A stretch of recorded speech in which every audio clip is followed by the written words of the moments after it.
Tara, let's explore this brand new, smart home ready, 4-bedroom house na sigurado magugustuhan mo. This property sits on a 140 square meter lot with a floor area of 260 square meters. Tingnan mo naman ang facade. Gustong-gusto ko yung combination ng dark stones, white and... Anong kulay ba to? May pagka-green na gray, no? Ang ganda. So, this is your gate. Meron kang outdoor lamp doon at dito sa kabila. And, syempre, highlight natin itong house number ng lot 8 block 18. Wow, swerte. Swerte, di ba? Ganda. So, this is your... Number pa lang, swerte na.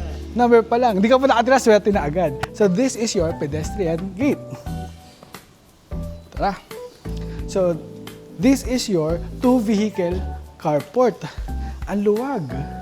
Kasyang-kasya kahit dalawang SUV, no? Ganda, di ba? And right over here is your pocket garden na may malagong halaman. Ang ganda, di ba, no? Nakaka-add ng relaxation o ng relaxing feel dito sa house.